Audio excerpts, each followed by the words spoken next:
जय शिव गुरु।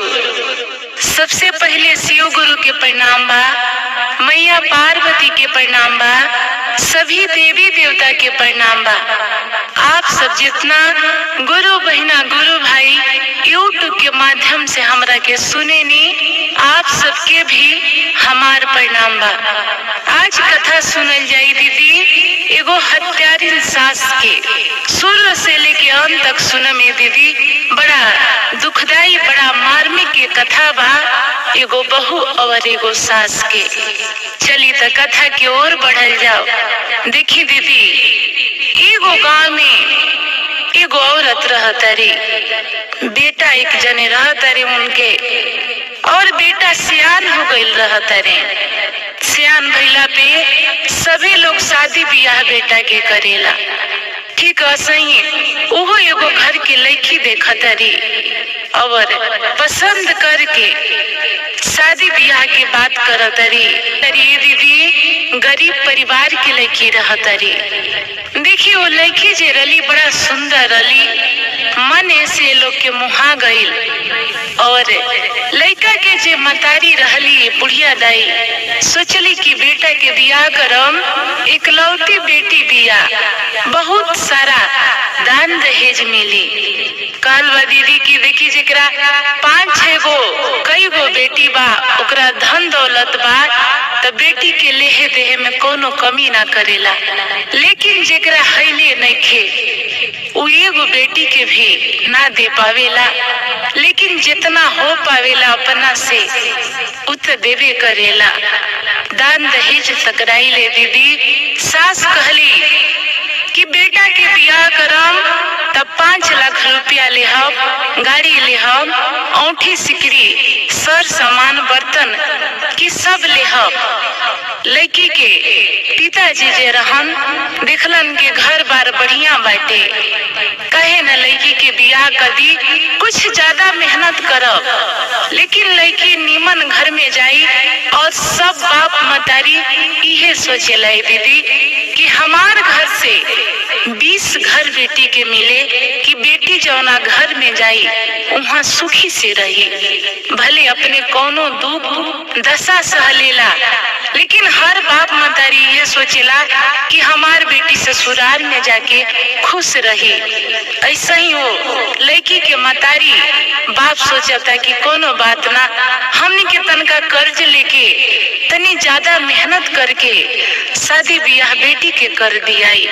शादी ठीक हो गई ले दीदी। और शादी ठीक जब भई, देखी समय के कुछ कहन लिखे जा सकत कि आज हमरा साथे का होता और काल हमरा साथे का हुई।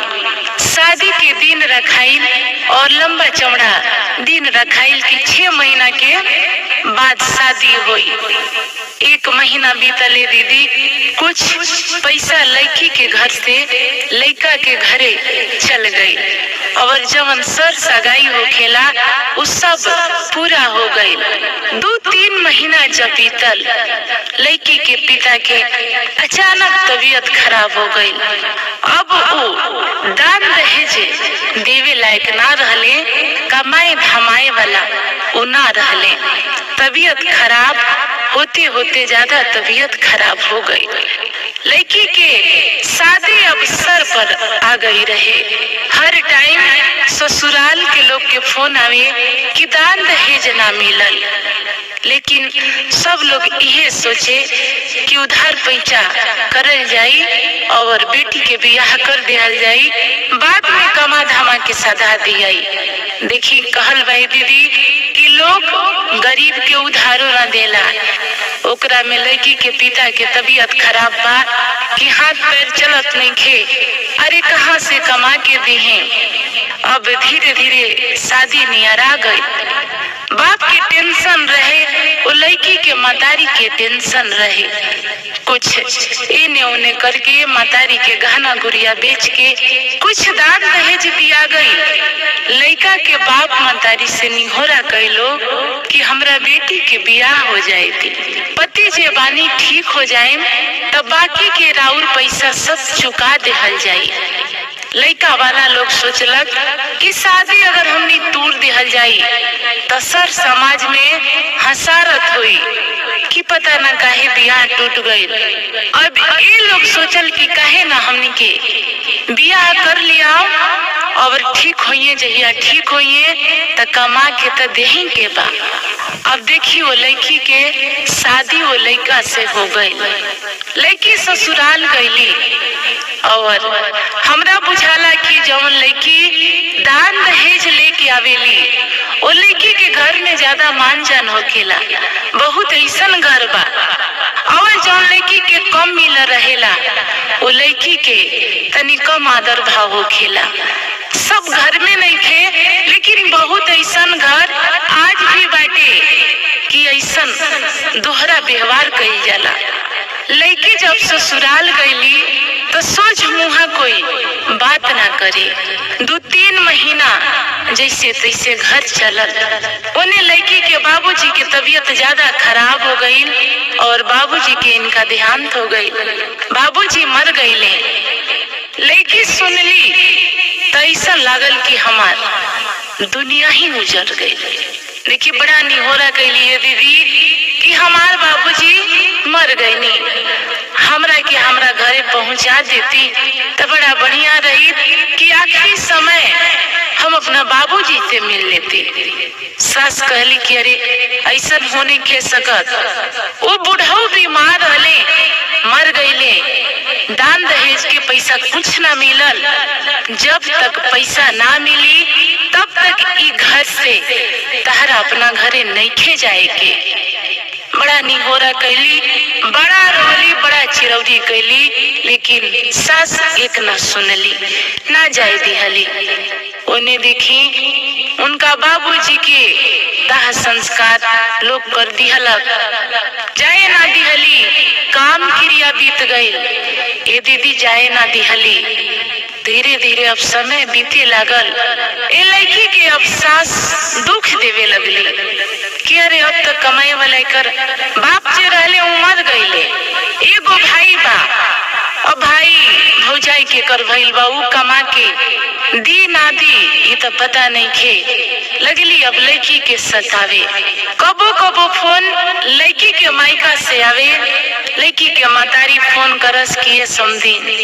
एको बार बेटिया से तनी बात करा दी हती, हाल समाचार ले ली हती। देखिए लोग बात झनक के करे फोन काट दे है कि जहिया पैसा लेके बाकी के आई ओह दिने बेटी से बात करके जाई।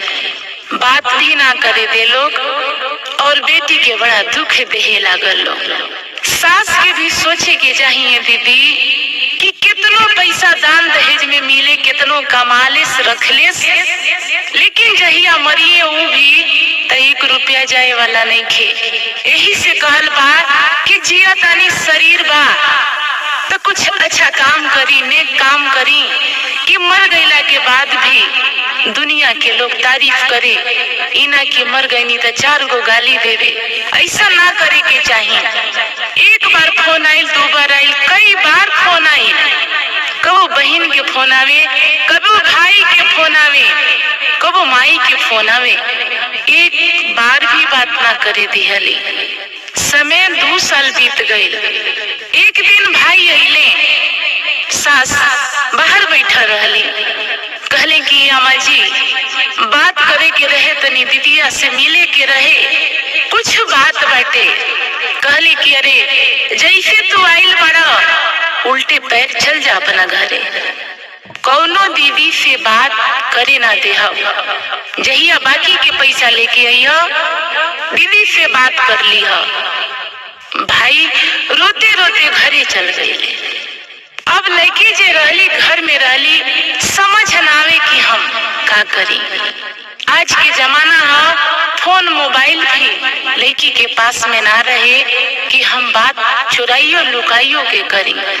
फोनो तक लोग ना देहे, बात भी ना करावे, कबो मुलाकात भी ना करावे। धीरे धीरे सास सोचली कि अब लड़की के मायका से और हमरा बेटा के ससुराल से कुछ मिले वाला बाना, तो कहे नहीं लड़की के रास्ता से ही हटा दी और हमार लड़का तक अभी जवान बा, बियाह हो सकता।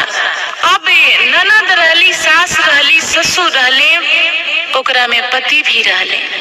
ये लोग सोचल कि अरे एकरा की अब खत्म करा, हटावा, दूसर बियाह हुई, दूसर घर के लड़की आई, बहुत दान दहेज लेके आई, और एकरा से का फायदा बा।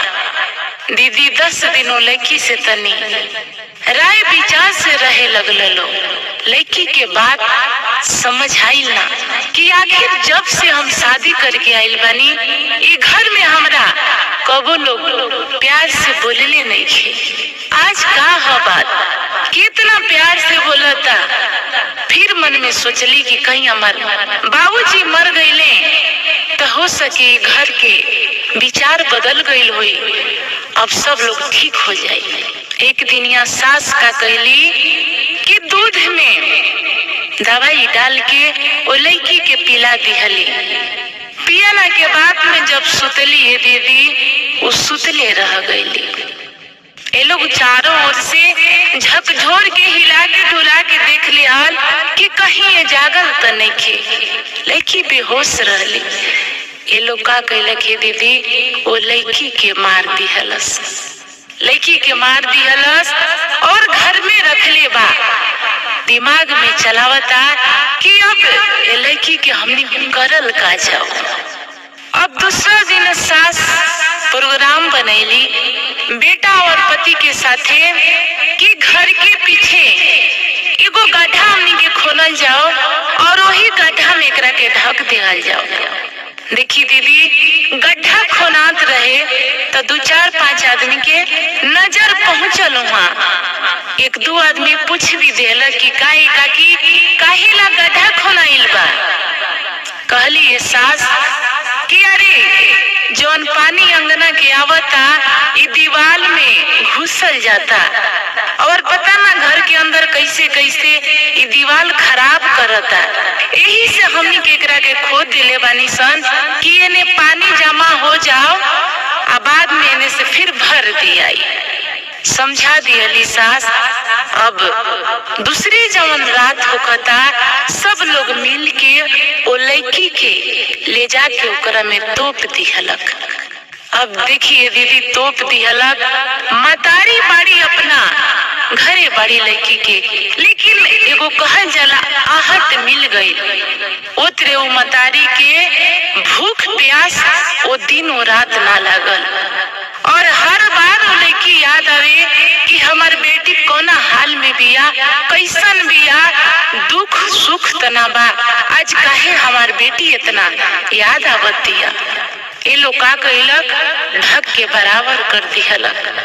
अब घर में पतोह रहत रही, बाहर आना जाना ना रहे कि टोला मुहल्ला देखित कि हाँ नहीं खिलौकत। बस वो शादी करके जब से लड़की आई रही तब से घर ही में रहत रही।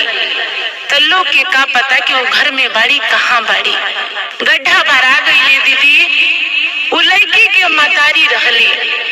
अपना जेठ बेटी के फोन कैली ससुराल में, कहली कि ये बेटी तनी घरे आई। तू घरे बोलैली बेटी के, कहली कि बेटी एगो बात बा। जौन छोटकी बेटी गई बिया ससुराल ना, आज कितना दिन हो गई, ओकरा से कोनो बातचीत नहीं खे भई, लेकिन काहे नु मन में ऐसा लागता कि हमरा बेटी के कोनो दुख बाटे, तो हमरा के लोग जाए ना दी। तू काहे ना बाहर से बाहर जाके तनी हाल खबर लेके आई। तू बेटी कहली कि हमार टेंशन मतलब हम जाई और हम पता लगा के आई कि आखिर कहाँ बिया, कैसन बिया, टोला पड़ोसा के लोग से पूछब। गईली देखिए दीदी, ओ बहन के गांव में गईली, अड़ोसा पड़ोसा से चुपके चोरी पूछली, कोई हाल खबर ना बतावल की वो लड़की कैसन बाड़ी। सभी लोग कहल कि अरे जब से शादी करके वो लड़की आयल बड़ी तब से हमनी के दिखले ही नहीं खिसन। देखिए घर के बाहर दरवाजा पे कोई रहे ना। चल गईली, अंदर गईली, अंदर भी कोई ना मिलल। आंगन में पीछे चल गईली, वहाँ वहां गईली तो देखा तरी कल बटे और वो माटी जमा रहे, वो नया माटी ओटी उधकल जैसन रहे, वो भी देख ली। फिर अली घर में कोई ना मिलले दीदी।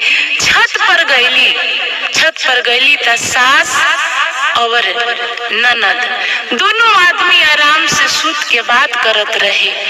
उतना देर में ही पहुंचली। गईली तो कहली कि अम्मा जी प्रणाम करतनी। पूछली कि के हो, कहाँ से आइल बड़ो। कहली कि राउर जे पतोह बाड़ी न उनकर हम बड़ बहिन बानी, और कबो बातचीत ना भइल ना, तो यही से सोचनी अम्मा जी की चल के तनी बात कर ली हती।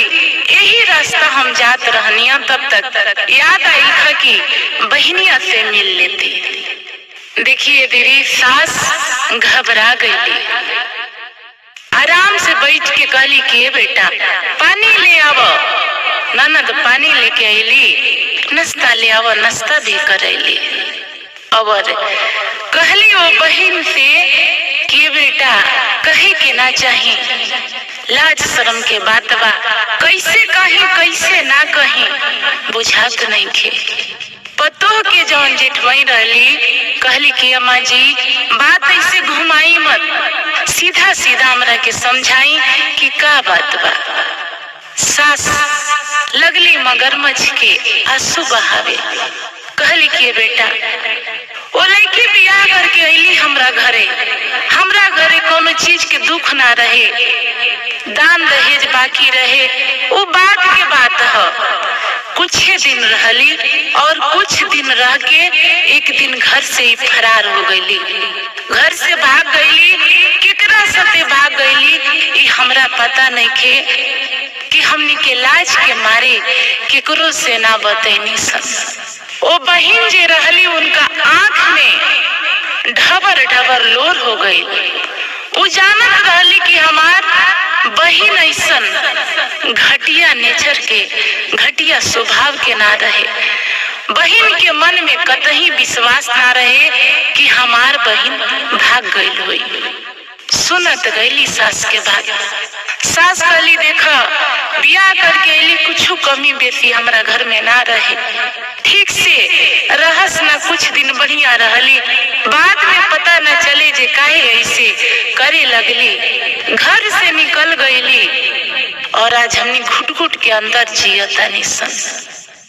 दीदी देखी वो गड्ढा जवन खोदल रहे ओकरा पे बहन के जे नजर पड़ रहे शक बन गई। बहन सोच लेली कि हमार बहन के बियाह जवन भई रहे दान दहेज की कुछ बात रहे, कि ऐसा तो कोनो बात नहीं खे भई कि लोग मार के ओकरा में ढक देले बाटे। कुछ कहली नहीं। माई के फोन कैली, माई के बुला ली हली, भाई के बुला ली हली, अपना घरे 2-4-5 गो लोग के और बुला ली हली। देखी अब इनका पूरा भरोसा विश्वास हो गई रहे कि हमरा बहन के लोग मार के तोप दे लेबा।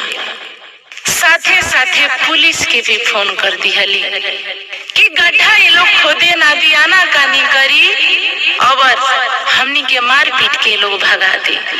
थाना चौकी भी आई और सारा हित दाई भी जुट गई। अब सारा बात दरोगा के बतैली कि ऐसन ऐसन बात रहे, दान दहेज के बात रहे, बहन के बियाह भई रहे और सास कहत रही कि भाग गई बहन, ऐसन स्वभाव के रहे नहीं। ये लोग नया एगो आंगन में गड्ढा खुले बा और कहीं न हमार सब ओकरा पर जाता। देखी सास लगली ढकी कि अरे ऐसा कोनो बात नहीं की, हम जे कहतनी वो सही है। बहन कहली कि ये साहब हमरा कुछऊ ना चाहिए, बस एक बार ही गड्ढा खोदवा के हमरा के दिखवा दी, ओकरा बाद रउआ जे कहब वो हम माने ला तैयार बानी। अब सब लोग देखी माई भाई चिरौरी करे लागल, रोने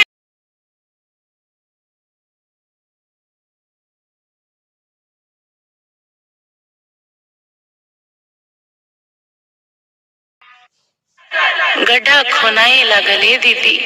गड्ढा जब खोनात खोनात कुछ गड्ढा खोना गई तो एगो लाल कलर के साड़ी के खाली कोर लौकता।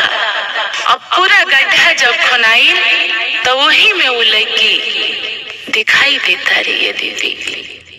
दिखाई दिहली। अब मतारी रोवत रोवत पागल हो गईली। देखी वो अपना दिन के कोसे लगली कि हमारा पति ना मरा रहती तो आज हम अपना बेटी के ऐसा हाल में ना देखती। हाय रे दहेज, हाय रे दहेज लोभी लोग। कैसन ये दुनिया बा, कैसन ये लोग बा कि 4 पैसा खतरा केकरो जान ले लेता।